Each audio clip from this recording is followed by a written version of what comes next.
1, 2, 3, Harold and Brad. Windy City Filmmakers, Harold and Brad. Windy City Filmmakers, Harold and Brad.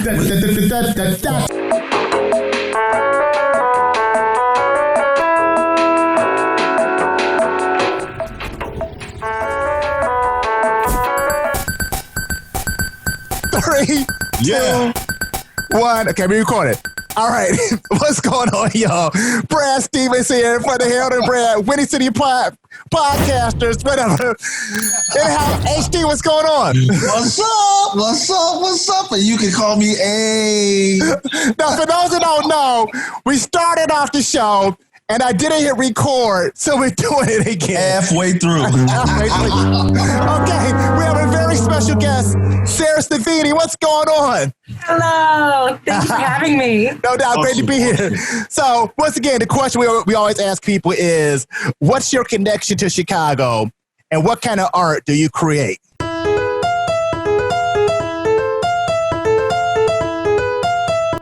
I was born in Melrose Park and then grew up in Evanston, Illinois, moved to Boston for college, and then came back as an intern at Second City my senior year, and then have been here ever since, living in Lakeview and then Andersonville and now in West Rogers Park. Yeah, and the kind of art that I like to create, I like to create art with the people and the landscape of the city that I live in, especially Rogers Park. I like to create things that are funny, but that are also a part of, the people and the friends that I have, and that includes you. We've worked together a couple of times, and I just feel like we have really great artists here in Chicago, and we should be seen as a national threat to the talent that we have here. And that's why I want to create as much as I possibly can. I Second City that.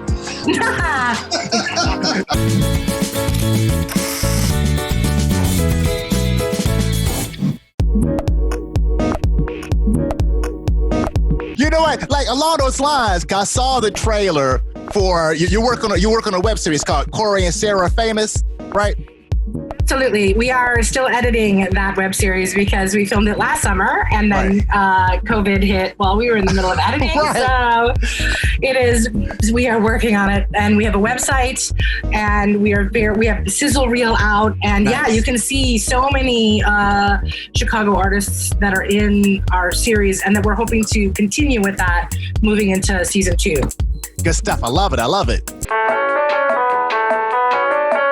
And that's with my writing partner, Corbett Pasco, and our other person that works with us is Kyle Hammond, who is from Straw Dog, and we are Corri and Sara Famous. Right. Shout out. Yeah, we have to represent for the people that we work with, because our people are our teammates, and our teammates are who help us become who we are in the future.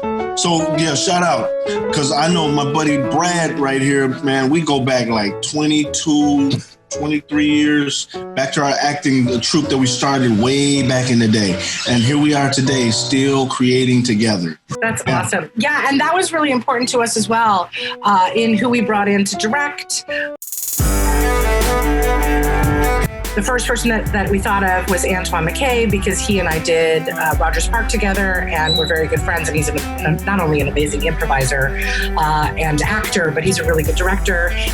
Lillian Brown did one of our episodes, Jesse Fisher, and then Kyle Hammond did the other 3 as director. And so it was just a really great, wonderful time that I can't wait till everybody can see it, because we're working on it. On it.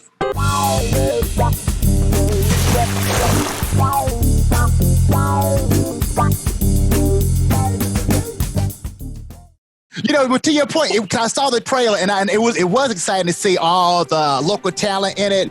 It's like in the trailer and some of the parts of the show was really exciting.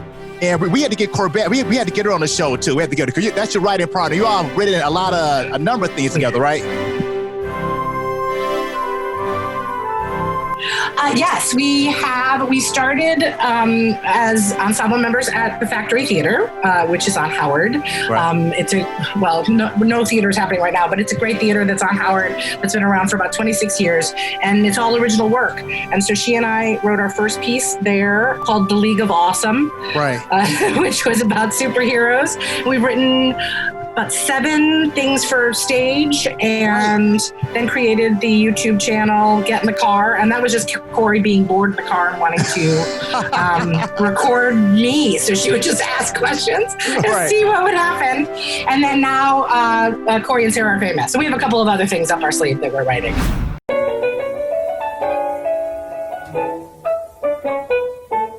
A couple of people hit me up to see if I was interested in doing the shows that would start in August or in September. And on the one end, I want to work, but on the flip side, it's like, I don't want to be the first one to jump in the pool, so to speak. I want to see how things happen, whatever. So how comfortable do you feel with getting back on stage, getting back to doing television and film as the industry starts opening back up? How comfortable do you feel? I'm much more comfortable with television and film than I am with theater. Theater's live, and you need to have the audience there. And performing for half an audience sucks. We all know that. Like, even when it was the before times, you don't like to perform for 10% of the audience. If you're doing a comedy, I mean, that sucks. You don't want to do that. So that being the most that you can have in there, especially some of these bigger houses, smaller houses, it's so intimate. Like, how do you navigate that and stay healthy and also do the art that you want to create? I just don't understand it. I don't understand how that's going to work right now without them having much more of an idea of what sort of vaccine or just treatment, Yeah. It's just putting too many people, especially in the bigger houses. You have so many people working backstage that you don't even see. There's so much that goes into putting up a show. We all know. Right. And how do you navigate that and also keep everybody safe? Because as soon as someone gets sick, they can shut down your theater. And Absolutely. all of these theaters can only open once. They can only come back once.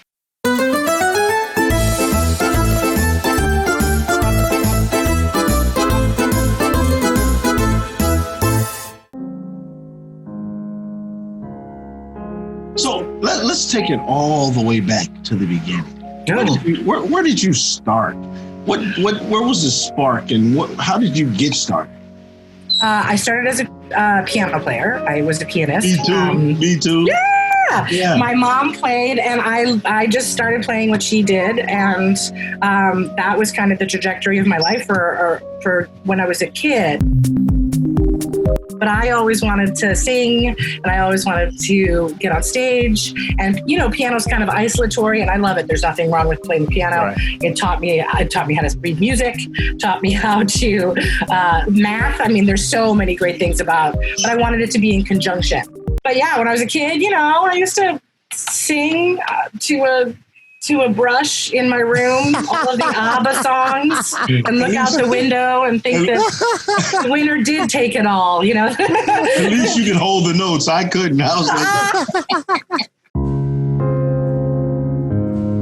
And then in middle school, I got to do, school shows, and I got really, really interested in it. And I always knew that this was something that I really wanted to do, and I was passionate about it. But I didn't really begin doing it until later in high school, and then college. College was when I made the decision of, no, I don't want to go to college to be a doctor. I will play one on TV. Because before that, I kind of tried to do both and said, I'll have a backup and I'll go for something else. And I just knew that I was faking it. I wasn't giving it all of the time and commitment that you needed to have to make that my career. Right. But I always did that with theater and acting and producing and writing. There was just no question about how much time it would need to take or how much interest that I would have. It just was a never-ending pool of interest. So when you're doing what you love, that's the right thing for you. So then in college, I asked if I could intern at Second City. I don't know if they'd had one before. And I got 12 credits, and I worked in the office, and I worked as an assistant director, got into their conservatory program, started my own theater company with my husband for 13 years. That's where I met Bradford. And then I turned equity. Running a company was really never the thing that I wanted to do. It's so hard. We all know how hard it is. Time consuming. Yeah, so time consuming. So when I turned equity and our company was not, it was kind of, we were ready. We told all the stories that we wanted to tell, and we kind of moved on. I got picked up by a great talent group. They saw me in Threepenny Opera with the Hypocrites at Steppenwolf Garage, and that kind of changed my career from there. Then I went SAG, and now I work as an actor full-time and then coach part-time and teach on camera and acting. So this is me. I love it. Yeah, I love it.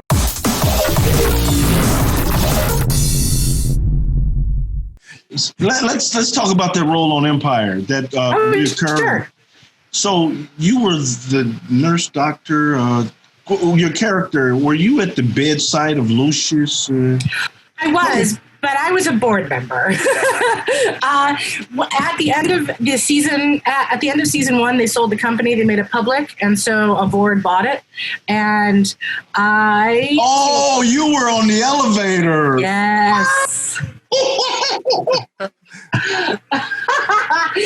Dear Mom. Yeah, that was me with Andre Royo, who is an amazing actor. Oh my God. Nice. Wow. See how it came right back? Because wait a minute. That was one of the strangest auditions that I've ever had in my entire life. That was an amazing role. Thank you. It was a huge thing because they were convinced it was going to be cut. The whole idea of a middle-aged plus-size woman having that happen in an elevator and still like having the power and having, the high status, even though in that episode someone was underneath Lucius's desk, it didn't matter. That's okay because it was, a different kind of status. It's a guy instead of a woman. Right. So they thought for sure it was going to be cut. And Senna, the executive producer, she just fought so hard to keep it. And it changed my career. Because then that spring when they needed board members to come back, they brought me and Will, who played Leonard, my cohort. And then we just kind of became the foils to the Lions. Right.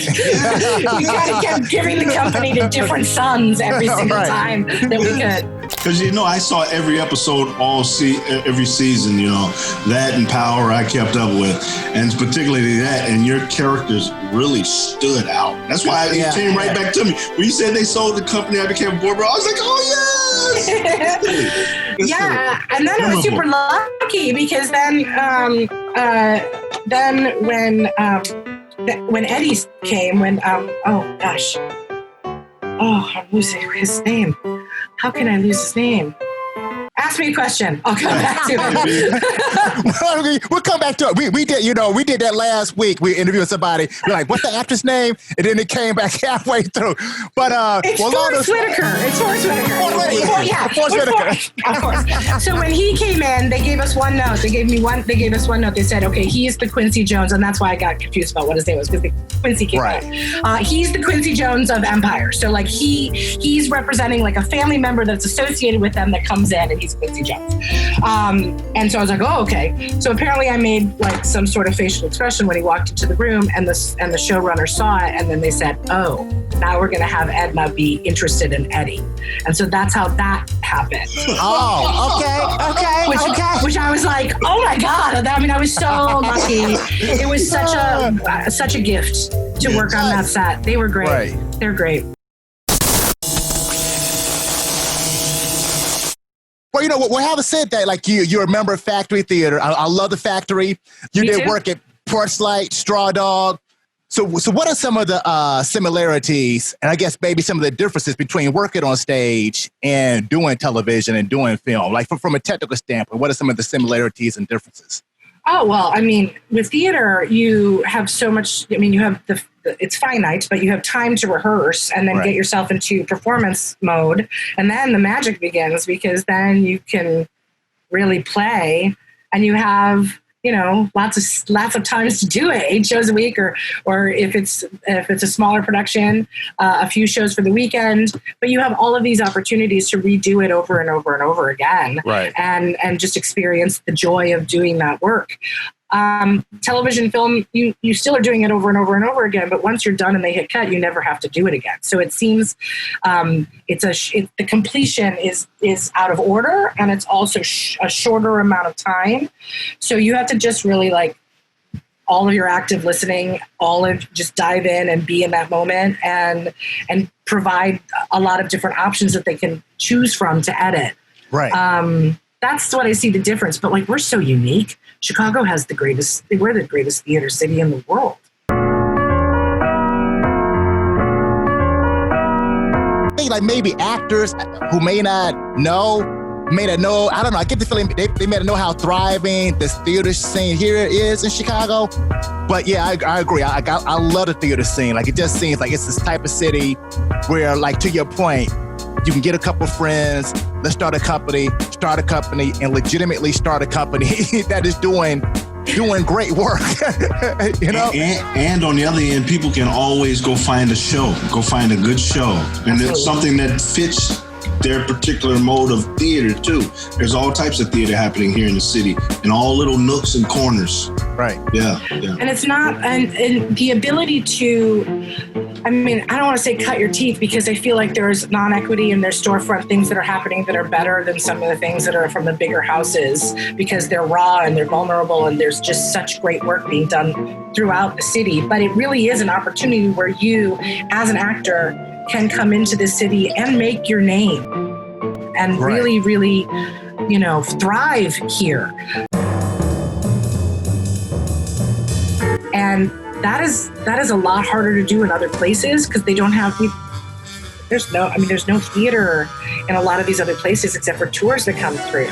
And that's including Boston and San Francisco and even Los Angeles. There's not a lot of stuff there. New York is its own thing, but even there, you have Broadway, which is our downtown, Chicago area, Randolph and whatever. But then as far as the off-Broadway stuff, I think we have just, I don't know, there's just stuff everywhere.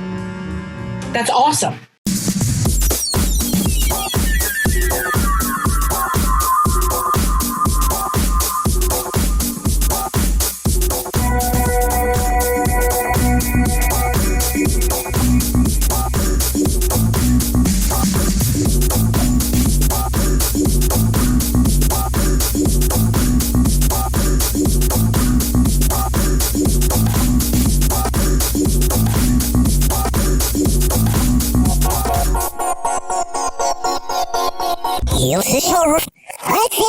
Ooh la la.